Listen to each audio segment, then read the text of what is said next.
Okay, again we have another question.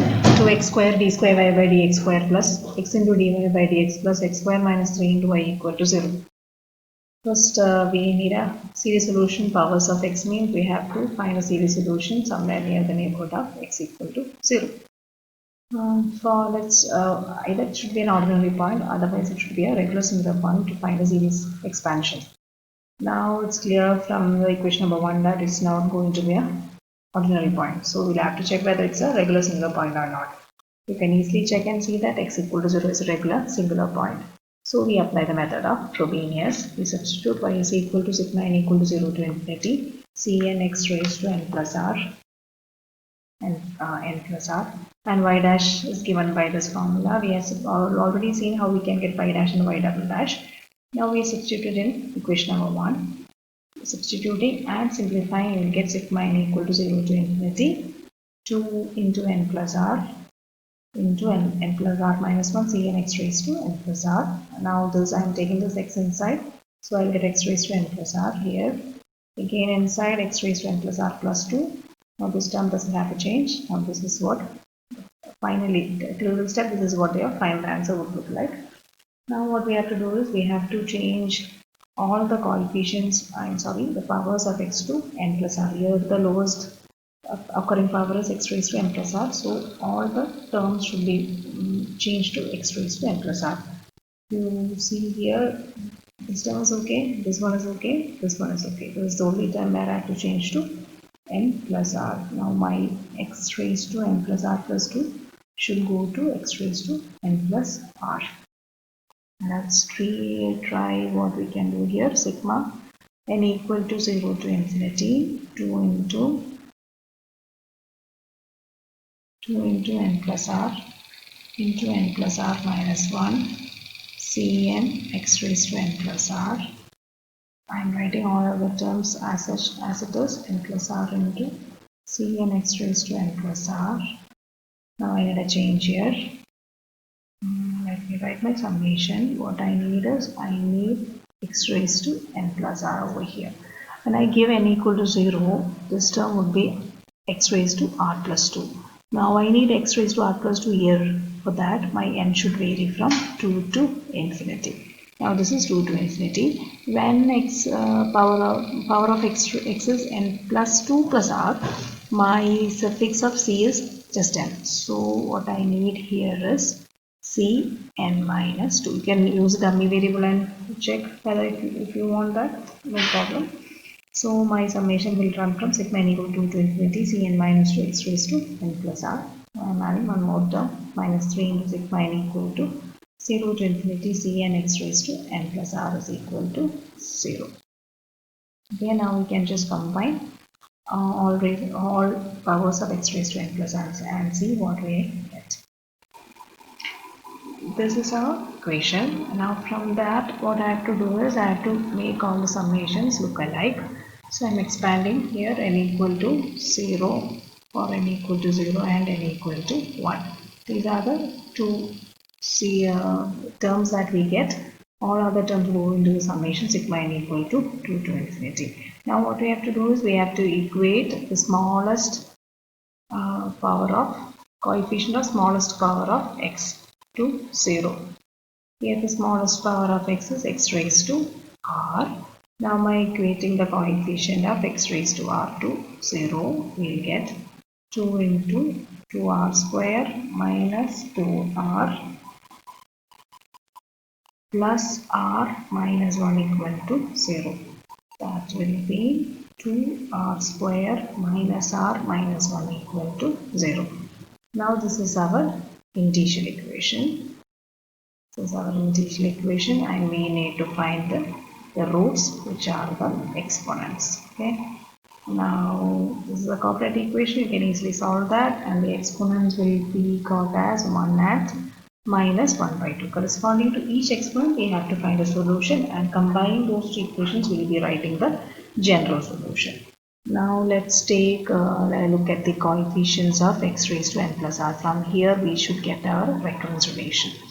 Now the coefficients of x raised to n plus r is something like 2 into n plus r into n plus r minus 1 plus n plus r minus 1 this much into Cn plus Cn minus 2 into x raised to n plus r equal to 0. So this whole thing should be equal to 0. Okay. Now this is my equation number 2. This is my first recurrence relation. I have to put r equal to 1 and see what I am getting here. I am putting r equal to 1. So I have substituted r equal to 1 and you can see we get this as 2 into n plus 1 into n plus 1 minus 1 plus n plus 1 minus 1 into Cn plus Cn minus 2 equal to 0. Now I can cancel minus 1 and plus 1 over here again, or minus 1 and plus 1 over here. Now this will give me the relation as 2 into n plus 1 into n plus n the whole into Cn plus Cn minus 2 equal to 0. Now that is 2n square plus 3n whole into Cn plus Cn minus 2 equal to 0. Now from here my recurrence relation will be Cn is equal to minus of Cn minus 2 by 2n square plus 3n. Okay, we can find C1. Okay, now this is my Cn. Now when I put n equal to 1, I'll get C1 is equal to my n equal to 1 goes over here, n equal to 1 I am having Cn minus 1, so I am not getting anything from over here. So we'll go back to this equation. Now let me name this as equation number. Okay, I don't have a name for that, so let it just be A. Okay, in A, if you see, when we are equating the coefficient of x raised to r, we'll get what from here we'll be getting our exponents and all. Here again you can equate the coefficients to 0 again. From there you will get definitely C1 is equal to 0. So don't bother if you don't get it from here. From here also you can obtain C1. Okay, in this case we will get C1 is equal to 0 because here 2r square plus 2r will be there, and from there you can easily get it as C1 is equal to 0 because here r is taking up the value of 1 and C1 should be equal to 0. So C1 is equal to 0. Now I am putting C2 and putting n equal to 2, I will be getting minus C0 by 14. Okay, my C3 will be equal to minus C1 again, minus C1 by something. Okay, when 3 becomes here, that 18 plus 9, which is 27. Okay, no matter what the denominator is, numerator is already C1, which is equal to 0. So let's find one more C4. What happens to C4? In C4, I will be getting C0 by 616. Okay. So for corresponding to the exponent r equal to 1, we have calculated some of the values. Here I got C1 is equal to 6. So I am writing my first part of the general solution as y to the suffix is given as my exponent. So y1 is equal to C0 x raised to r plus C1 x raised to r plus 1 plus C2 x raised to r plus 2 plus etc. Now I am substituting the corresponding values of the coefficients I have got. Now C0 is, my r is 1 definitely, so C0 into x minus, I don't have a C1 here, I don't have C1 and C2, C3s, so my odd coefficients are all zeros. Now I have only my even coefficients. So instead of C2, just let's see what I've got. C2 is minus C0 by 14 and C4 was C0 by 616. Okay, so I'm substituting that minus C0 by 14 x cubed plus x cubed because my r is equal to 1 plus C0 by 616 into x raised to 5. So let's write this as C0 into x bracket 1 minus 1 by 14 x square plus 1 by 616 x raised to 4 plus etc. Now this is my first part of the solution.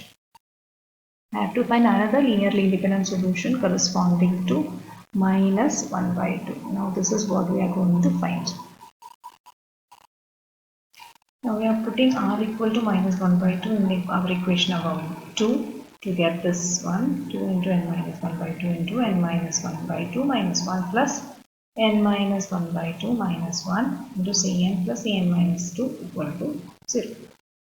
Now I am adding these things up. Here also I have given an addition. Now let's see.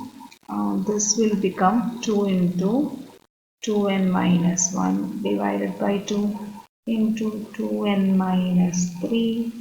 Okay, 1 second.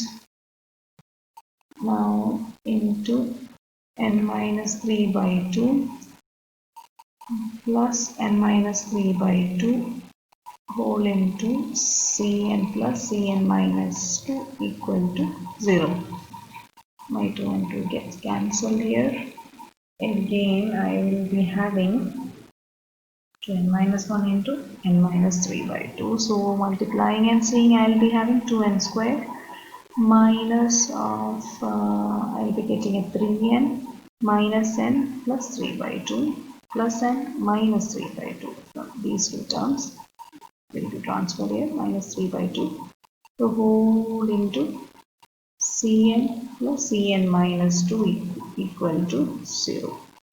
So as you can see, we can get minus n and then cancel 3 by 2 and minus 3 by 2 cancel. So my recurrence relation is going to be 2n squared minus 3n whole into cn plus cn minus 2 equal to 0.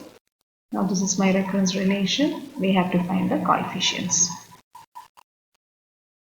Okay, this is my recurrence relation. From that I have written cn is equal to minus cn minus 2 by 2n square minus 3n. Now as before we have to find c1, c2, c3 etc. What is my, when n equal to 1 I will get my c1 as. Again here comes the problem. In the previous case we had find c1. Similarly from our equation, the first general full equation, we can find out that is we just check where that is. Yeah, from here you can put r equal to minus 1 by 2 and see that the c1 will go to 0. Okay, now my c1 is again 0, so c1 goes to 0. Now what is my c2? When n equal to 2, my c2 will be minus c0 by, my c2 will be c minus c0 by 8 minus 6. So that will be minus c0 by 2. And n equal to 3. I have to find c3. c3 is again, c1 will come in the denominator, so c3 goes to 0. Now n equal to 4, my c4 will be minus c2 by 20, which will be c0 by 40. It's 20. Okay, c0 by 40.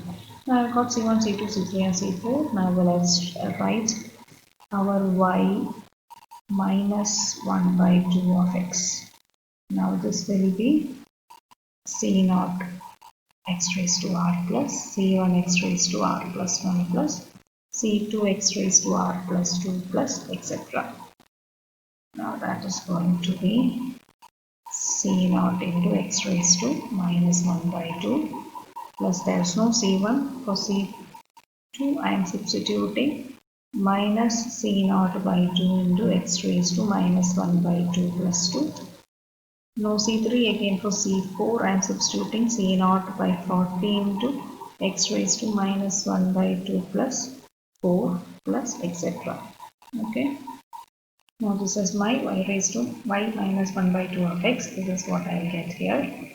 Now I have to generate the general solution. My general solution will be the combination of both the two linearly independent solutions. So my y of x is going to be, say, some constant y1 of x plus another constant c minus 1 by c2 of minus 1 by 2 of x. So this can be written as c1 into, I have to substitute my y1 of x over here, and plus c2 into my y minus 1 by 2 of x goes here. This is my general solution. Thank you.